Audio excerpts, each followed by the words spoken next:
So let's go now to a read-through of a sample paper. This writer, Chris Doe, and that is a fictitious name, has chosen to use APA. As an APA paper, you first see a running head. Running means that it's going to appear on each page of the paper. Head means it will appear at the top of the page or the head of the page. The running head is usually 3 to 4 words that together indicate what the entire paper concerns. Here the running head is Reducing Hospital Pharmacy Errors. In the approximate center of the page comes the full title. Can technology reduce hospital pharmacy transcription and dispensing errors?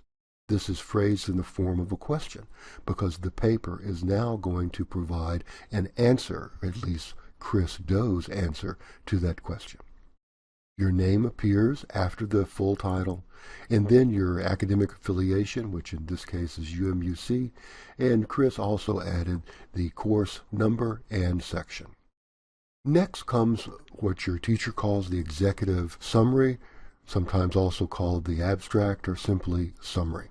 And this means that the executive, who is a very busy person, can read this one-page summary and get the entire gist of your paper, including the major points, the major research, and the major recommendations. So that's what you're trying to do in this one-page or 300-word abstract. The next page after that is the first body page. Notice that Chris repeated his main title at the top of the page. Can technology reduce hospital pharmacy transcription and dispensing errors? And then comes the introduction to the problem. Let's read a little bit.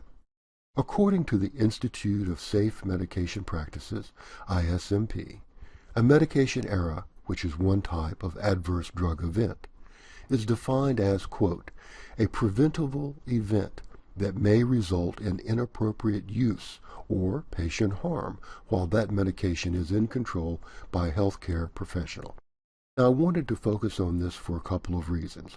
First, it's a quotation, and I want you to notice how the quotation is woven into the sentence of the paragraph. In other words, the quotation does not begin by itself and end by itself.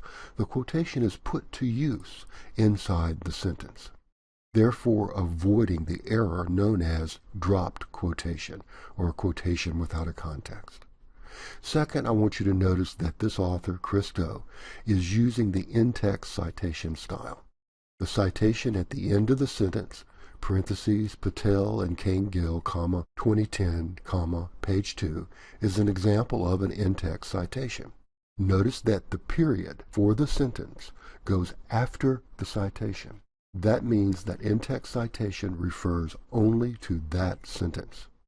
The in-text citation style also implies that once you have that author's name, the reader can go to the end of the paper, look under the references in alphabetical order, and find the full bibliographic information that the reader would need to go and find that source, himself or herself.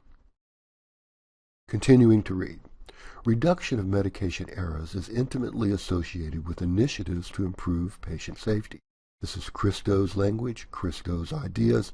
He is using his own language to weave together this background introduction while using sources.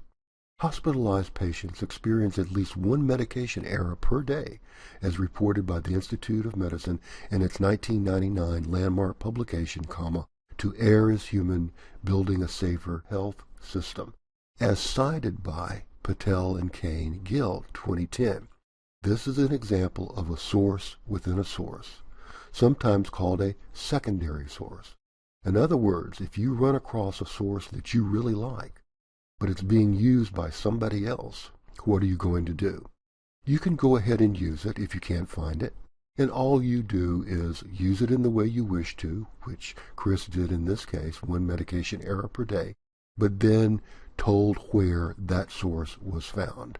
It was found in Patel and Kane-Gill.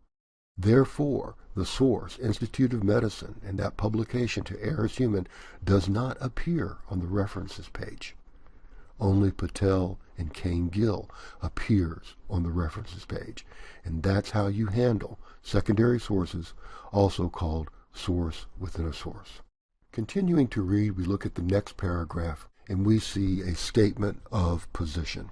Chris says, the cost of medication errors to the U.S. healthcare system is significant, and that is his position. While not all medication errors result in adverse drug events, it has been estimated that, quote, hospitals incur $2,200 in additional costs per ADE and $4,685 per preventable ADE, end quote, and notice that the comma goes inside the quotation marks, resulting in an estimated national cost of ADEs at $2 billion per year, and there's the in-text citation for those statistics. Notice that we have Maviglia et al. 2007, page 788. Now, the use of authors' names in in-text citations is a complex issue. So the best thing that you can do to know how many authors' names to put in an in-text citation is to use UMUC's excellent guide to in-text citations and how to format them. And here you see it right here. Simply go to the library, go to the APA citation section. And this is another reason why we recommend that you use one citation style consistently throughout the paper. Continuing to read. Strategies that reduce medication errors can translate into significant cost savings for many hospitals. Again, this is Chris, the student author, establishing his position. This paper will discuss the kinds of medication errors that occur in a hospital's medication use process, available technologies to hospital pharmacies for reducing transcription and dispensing errors, their limitations, the barriers to implementing each technology, as well as some strategies for overcoming these barriers. What just happened? In this paragraph, the student author, Chris Doe, stated his or her position very clearly, and then in the final part of the paragraph, showed point by point, section by section, how he or she was going to develop this paper, and therefore clearly indicated to the reader what sections would appear in this paper. And these sections just so happen to answer the assignment requirements exactly. Okay, next page. You now see the student author begin to use a series of headings. The first heading is called a Level 1 heading. It is bold-faced and centered, and that means that all other Level 1 headings must be bold-faced and centered, as well as capitalized as titles. Here, the headings are used to set off each section of the paper, and each section of the paper corresponds to the requirements given in that list of assignment requirements that we just went over. So there is a Level 1 heading, and this paragraph also provides another interesting point. You'll see that throughout this paragraph, the author, Chris Doe, cites Agrawal 3 times. That raises the question, how many times must I cite a single source in one paragraph? And the answer is, as many times as you use it. Chris used Agrawal 3 times in this paragraph, in 3 different sentences. Therefore, Chris cited Agrawal 3 different times. Now, something Chris could have done, he or she gave the date for Agrawal for the first citation. Well, if you're citing the same source multiple times in a paragraph, you only have to give the date once. So that's something that Chris could have done to have shortened that citation process. Let's go on down. On the next page, you begin to see how Chris uses not only Level 1 headings, hospital pharmacy dispensing error solutions, but now begins to add Level 2 headings, which are left justified, capitalized, and underlined, but not boldface. So that means throughout the paper, whenever you see a Level 2 heading, it's going to look just like that. The formatting of these headings must be consistent throughout the paper. Scrolling on down, you'll see that Chris uses these headings to indicate to the reader exactly what the technology is, exactly what the sections are that correspond to the assignment. And this sectioning by level 1 headings and level 2 headings provide your reader a clear organizational map to your paper. And it is highly recommended that you do this so that it is clear to your reader what is happening at the paper and when it is happening, and most of all, that the assignment requirements are being met one by one. Let's go to the conclusion.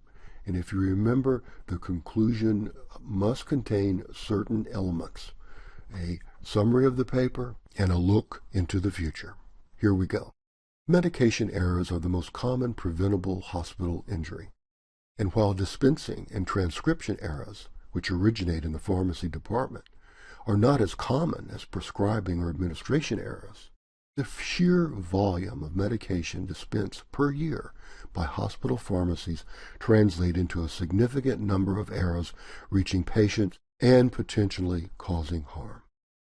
Now he summarizes the solutions that were proposed in the paper after stating the problem. CPOE and pharmacy barcode verification technologies have been shown to significantly reduce the incidences of transcription and dispensing errors respectively. Now we go into the obstacles, a summary of the obstacles that were discussed. Significant infrastructure and workflow redesign accompany the implementation of these high-cost patient safety technologies. Many barriers, including cost of technology, the lack of a business case, and end-user resistance, are significant risk factors for successful implementation. Here is how those barriers are overcome. The use of pharmacy and physician staff champions able to guide the disillusioned users, a visible hospital leadership committed to improving patient safety, ongoing training opportunities for pharmacy employees, and optimized vendor agreements are able to create, in the future, a successful start into reducing medication errors. So we see the problem summarized, the solution summarized, the barriers outlined, and then how those barriers can be dealt with in the future. After the last page in the body of your paper, go to a new page, and here you list your references in alphabetical order. I highly recommend that you use one of 3 citation machines. Those citation machines, once you put in the correct information, will generally give you a good citation. The 3 citation machines that I would recommend are Son of Citation Machine, which gives you both in-text and reference citations, the Bedford Bibliographer, and Night Cite. All 3 deal with the most current style that you might be using, whether it be APA, MLA, Chicago, and so forth, and will give you a head start on doing your references. Okay, that concludes our read-through.